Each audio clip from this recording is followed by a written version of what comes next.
Car వచ్చినాయి అంటే నీకు పని ఏమన్నా ఇంకా నువ్వేం చేసావు?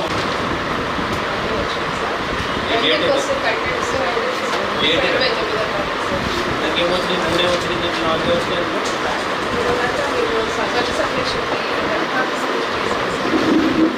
ఎన్ని చేస్తున్నావు చెప్పాలి.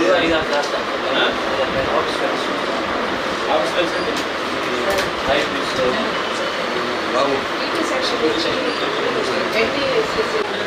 సాఫ్ట్వేర్ బీఆర్ఎస్ తీసుకో. ఏ పని లేదు ఇది.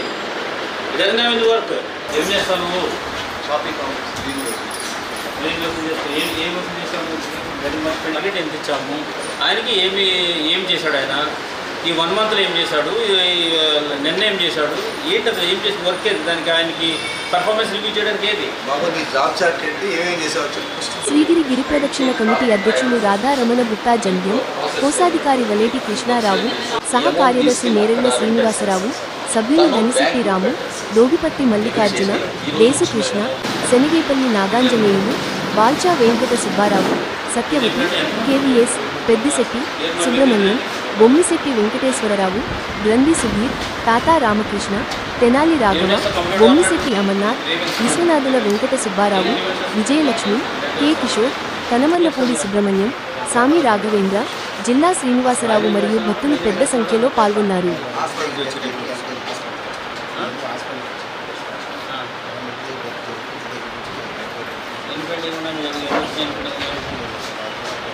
మ్యాక్సిమం అని చెప్పదు. నీకు ఏంటి పెండింగ్ ఉన్నాయా లేవని అట్లా వస్తుంది. ఇప్పుడు ఇట్లా ఫీల్డ్ వెరిఫికేషన్ చేశాను. ఏది అది వెళ్ళిన దానికి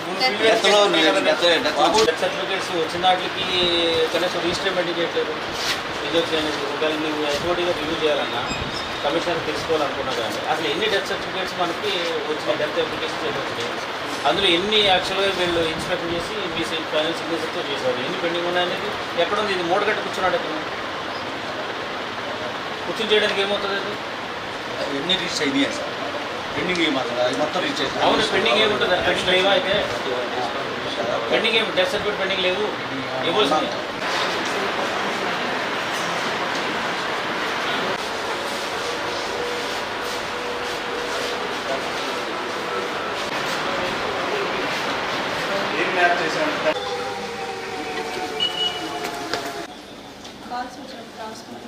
అమ్మా నీకేమైనా అర్థమవుతుందా?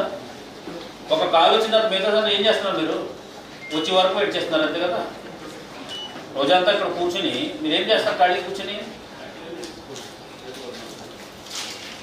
మీ నలుగురు ఎందుకు కట్టుకుంటే ఒక కాల్ వస్తున్నప్పుడు అతను సరిపోతారు కదా? మేమేమో చాలా ఎక్స్పెక్ట్ చేసి పెట్టాము ఇక్కడ. ఇప్పుడేమో సమస్యలు చాలా మందికి వచ్చినాయి కాబట్టి అవి చేస్తున్నారు. సరే, ఇప్పుడు కాల్ వచ్చిన దాంట్లో నీకు ఎప్పుడు పని చేస్తామమ్మా ఇక్కడ? మీరు మొత్తం ఆఫీస్లో ఎన్ని రోజులు పెట్టి పనిచేస్తున్నారు? మీరు 2015 నుంచి పనిచేస్తారు. ఏ సెక్షన్లో పనిచేశారు? మీరు సిటిజన్ చార్టర్లో పనిచేశారు. అక్కడి నుంచి తీసుకొచ్చి ఇక్కడ పెట్టారు మీకు. సరే, ఇప్పుడు దాంట్లో ఒకవేళ అక్కడి నుంచి నాకు ఫోన్ వచ్చి ఇక్కడ రోడ్డు మీద కంటే కూడా వీళ్ళకి బిల్డింగ్ కట్టేస్తున్నారని వచ్చింది అనుకో, వాట్ విల్ డూ? మున్సిపల్ ఆఫీస్లో రెగ్యులర్గా మనకు పేపర్లోని మీడియాలోనూ కూడా కొంచెం నెగిటివ్ వస్తుంది. వాటర్ సప్లై సరిగ్గా లేకపోవడం కానీ శానిటేషన్ ఇష్యూస్ వస్తున్నాయి. దీంతోపాటు కొన్ని టౌన్ ప్లానింగ్లో ప్రాపర్ ఇంప్లిమెంటేషన్స్ జరగట్లేదని చెప్పేసి నార్మ్స్ సరిగ్గా ఫాలో అవ్వట్లేదు అనేది పేపర్లో కూడా వస్తున్నాయి. సో దీనికి సంబంధించి స్పెషల్ ఆఫీసర్గా ఈరోజు నేను ఇక్కడికి విజిట్ చేయడం జరిగింది. అండ్ ప్రతి సెక్షన్లో కూడా ఎంతమంది పనిచేస్తున్నారు, ఏమేమి పెండింగ్ ఉన్నాయనేది కూడా మనం అంతా కూడా రివ్యూ చేసాము. సో అందరికీ కూడా ఇన్స్ట్రక్షన్స్ ఇవ్వడం జరిగింది. దీంట్లో ఏంటంటే public grievances is the Paramount issue. Public grievance అనేది అది అతి ముఖ్యమైనటువంటి అంశంగానే మనం అడ్మినిస్ట్రేషన్లో చెప్తున్నాము, అలాగే జిల్లా అడ్మినిస్ట్రేషన్లో చెప్తున్నాము, అది కూడా ఇక్కడ కూడా మనం చెప్పాం. సో దీనికి సంబంధించి పబ్లిక్ ఎటువంటి పిటిషన్స్ వచ్చినప్పటికి కూడా దాన్ని స్వయంగా ఎయిదర్ కమిషనర్ కానీ లేదా కన్సర్న్ ఆఫీసర్ కానీ వెళ్ళి కంప్లీట్గా వాళ్ళతో మాట్లాడి దాన్ని రిజాల్వ్ చేయాలి. ఒకవేళ ఫైనాన్షియల్ ఇష్యూ అంటే కనుక ఆ ఫైనాన్షియల్ ఇష్యూకి ఫైనాన్షియల్ అప్రూవల్ కోసం రాయాలి. నాన్ ఫైనాన్షియల్ అయితే ఇంక ఇమ్మీడియట్గా దాన్ని మనం రిజాల్వ్ చేయాలి. సో ఈ రెండు ప్రిన్సిపల్స్ మీద మనం యాక్చువల్గా ఈ జిల్లా అడ్మినిస్ట్రేషన్ అంతా కూడా వర్క్ చేస్తుంది.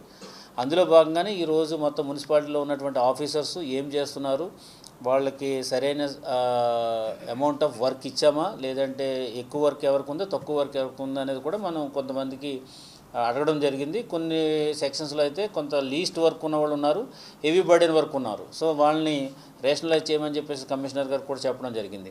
అదేవిధంగా మాకు అవుట్ సోర్సింగ్లో ఆల్మోస్ట్ చాలామంది ఒక 200 మెంబర్స్ వరకు ఉన్నారు. వీళ్ళందరికీ సరైన పని ఇస్తున్నామా లేదా, వాళ్ళు ఫీల్డ్లో కరెక్ట్గా చేస్తున్నారా లేదా అనేది కూడా అది అటు శానిటరీ ఇన్స్పెక్టర్స్, అదేవిధంగా మనకు ఉన్నటువంటి ఎంహెచ్ఓ, ఆ తర్వాత మనకి ఇంజనీరింగ్ వింగ్ని కూడా మనం ఒకసారి చూడమని చెప్పేసి అన్నాము. సో ఒకవేళ నిజంగా కనుక వాళ్ళకి వర్క్ లేకుండా ఉంటే కనుక 100% వాళ్ళ సర్వీసెస్ని మనం తీసేస్తాం. ఏం చేద్దంటే వర్క్ ఉంటేనే చేయాలి, జీతం తీసుకున్నప్పుడు పని చేయాలి. జీతం తీసుకుని పని చేయకపోవడం అనేది కరెక్ట్ కాదు. కాబట్టి అట్లాంటిది ఏదైనా ఉంటే కనుక మనం చేస్తాం. గవర్నమెంట్ క్లీన్ స్వీప్ చేయమని చెప్పేసి 1 month ప్రోగ్రామ్ పెట్టారు. దీంట్లో ఒంగోలు మొత్తం టోటల్గా కంప్లీట్గా అటు డ్రైన్స్ కానీ, తర్వాత ఈ మన గార్బేజ్ కానీ ఇవంతా కూడా టోటల్గా క్లీన్ చేసి చేయాలనేది మనం ఇప్పుడు మ్యాండేట్ ఇవ్వడం జరిగింది. చాలా మటుకి ఇప్పుడు ఎక్స్ట్రా మెంబర్స్ని పెట్టి కూడా చేశారు. ఈ 1 week కూడా అది కంప్లీట్గా చేయిస్తాము. సో చేసి మొత్తం టోటల్గా ఒంగోలు అంతా కూడా కంప్లీట్ క్లీన్ చేయించమనేది ఒక టార్గెట్ ఉంది. కాబట్టి ఒక 1 weekలో అది టేకప్ చేస్తాం.